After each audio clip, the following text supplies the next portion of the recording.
So you're a philosopher? Yes. You're a philosopher? Yes. Yes. I think very deeply. Yes. I think very deeply. I think very deeply. I think very deeply. I think very deeply. Yes. No, this is not a game. Say John Lewis was our friend and you wear kente cloths and you do symbolic votes that fail. Yeah. Yeah, because that's going to convince us that you need more power. Bitch, shut the fuck up talking to me. I'm so sick of you idiots. Like I said, Joe Biden has 4 years to serve as president. And in the last 2 years, imagine if you wouldn't have been afraid. Imagine if you would have made Joe Manchin and Sinema vote the way for the things that we asked you to vote for in January and February of 2021. Operating from a position of, well, you know, maybe we win in November, maybe we don't. You know, because you would have accomplished the things that you said that you were going to do. People would be That's what right now. Here's the thing: you say you can't. I mean, Manchin, Sinema, stop it. Yeah. Stop being little brats. Because here's what we know: Mitch McConnell, like, completely did away with the idea of having a 60-vote majority. Completely. That's why he stole a Supreme Court nominee, and then he like rushed in another one, even though there were like weeks before the election, but he had that, you know, President Obama couldn't have his. It's a year. Oh, we're too close to an election, a year out. A year from an election. Right? So, no, and you just let it happen. Who does that? Rubber stamped hundreds of Trump judges and federal judges across the country. Didn't even fight. I watched those hearings, by the way, and no Democrats, save two here or there. And by the way, Schumer, none of them were you. You were gone on vacation. Yeah. And y'all been taking a lot of vacation. Y'all been you want to force some votes, force them to stay there. Right. Force them to stay there, Chuck and Nancy. Again, this is not what people voted for. The people that I got to go out to vote in 2020, they didn't vote for an all white leadership in the Congress. That's not what they were voting for. So you know, I'm already pushing uphill to get y'all reelected in the midterm. I'm going to do my part. This is part of our part. But let me tell you, you're making our job that much harder.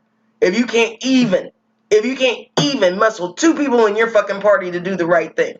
So you do your job, and we'll do our part, and let's see what we can come up with in November. Yeah. Because from this point going forward, like, I don't want to hear you complain about it's not fair, you don't have enough people, you didn't get enough this, or they won't, you know, we're going to put them on the record and show what for what. We've been hearing that bullshit. Never pay any consequences to any bad actions that they take. None of you have made any of them who are clearly not for democracy. That's right. Any consequences for anything that they have done. And I'm sick of it. And the American people are sick of it. Full stop. We are fed the fuck up. Those are your numbers, Joe. Those are your numbers, Democrats. That's why we say you're on the wrong track, because you're not answering to us. And again, it's a midterm election, even in this state. And I love me some Tim Ryan, but he's trying to create a boogeyman in China. You know, let me get the white working class. Let me get these white people that would have voted for Trump. Only a third voted for J.D. Vance. So they're never going to vote for you. Yeah. Ever. And everything that you're saying to attract those people are turning people like me off. So stop doing that. We're the base. As long as you have D for Democrat behind your name, they will never vote for you. And by they, I mean Republicans. So I don't believe in the whole they, them, us, whatever, not about that. But that is the truth about what I'm speaking. Yeah. Anyone who normally votes Republican is not voting for you, so stop trying to appeal to them. There's a huge disconnect between what's happening in D.C. and what's happening here on the ground. Y'all don't understand what's happening on the ground, and that's what we're trying to sound the alarm and tell you. We need people. I know we need people to come out to vote. We know that we have to have an overwhelming representation in this election in order to keep the barbarians outside of the gate, right? We know that. But I'm telling you, after 2020, 1 million black people were like, okay, I'm done. I'm sick of politics. After January 6th, they said, you know what? I'm so through. Because you've done nothing. You've done nothing. You have a short window of time to get to look better, to do better, Mm-hmm. then I expect you to do so. Everybody expects you to be better. Mm-hmm.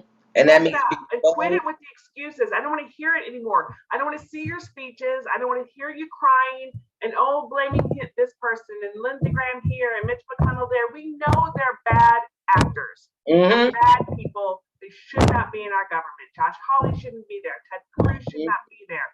None of these people who participated in this January 6th debacle, destruction of our democracy, should be where they are. But you know what?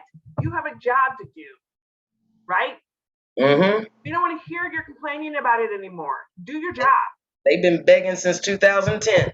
Again, and it's not lost on me that the Speaker of the House in 2010 said, "Oh well, if President Obama and the Affordable Care Act is causing you trouble, you don't have to mention his name in your campaign." In 2010, in a fucking census year, when the maps are being that year, Nancy, how'd that work for you? How'd that work for all of us? These gerrymandered maps are because of that. Yep. Because you said run away, forgetting that all y'all rode President Obama's coattails to get in office. We wanted him to push that bill. We knew that was going to cause him trouble, but his base was going to be with him. And you said run away if you need to. And for a decade, that's how you got these teabaggers and insurrectionists in our Congress. Yes, you let them in. You let them in.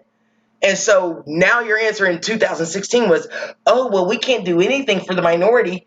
Give us control of the House. We gave you the speakership.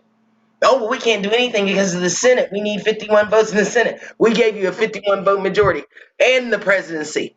Well, Joe Manchin and Sinema, other Democrats, they're blocking everything we're doing. Listen, no, fuck you. And your answer now is, well, send us more Democrats. How about you just do your job with what you do? Fuck am I hearing right now? I'm too through. And again, and this is somebody who is going to vote. Who's going to vote for the Democrat. There ain't no fucking way I am going to vote. And I am always going to vote for where I think, things. I'm not going to vote for fascists. No, never. So, but there are so many people in this country. We live in an ignorant country right now, collectively speaking. Mm-hmm.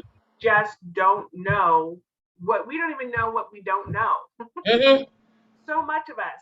So, we trying then to go and convince people that what is really on the line right now, to go ahead and vote, to make sure that we don't lose our democracy. You are making our jobs as citizens that much more difficult. Because now that you actually stop doing there's a 10-mile line in Georgia. Well, fuck you. You can't drink water while you're in line. Okay. It's gotten harder to vote. And yet you think that's the answer. It's already hard enough to get people to come out in a midterm election. Most people only come out during presidential elections. And we need to convince them that you have to come out now. And this is that urgent. And yet, imagine what the passion, if you would have done what you said you were going to do. If failure literally wasn't an option. If you actually did what you said you would do and didn't give us lip service and you weren't taking symbolic votes, but actual votes on these things.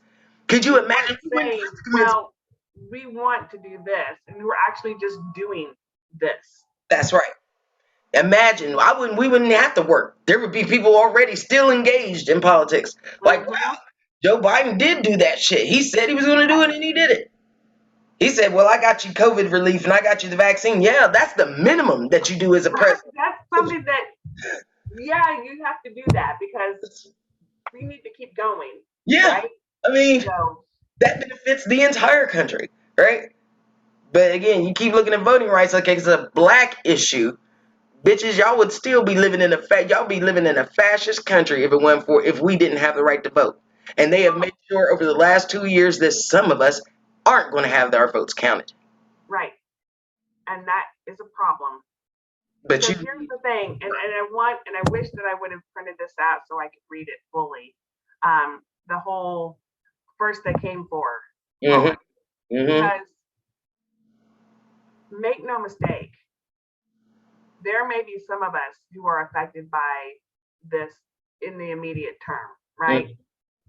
But it will eventually hit every single one of us, because there will be eventually, you will be looking out. You didn't go and help this one because you weren't brown, you weren't Jewish, you weren't a woman, you weren't gay, you weren't transgender, so you didn't do anything about any of that because that wasn't you.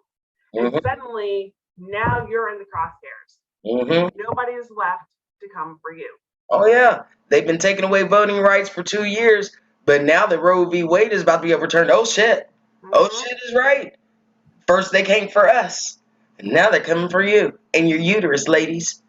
Well, understand that this Roe v. Wade, pay attention, people, because I imagine that most of you have not read the opinion draft.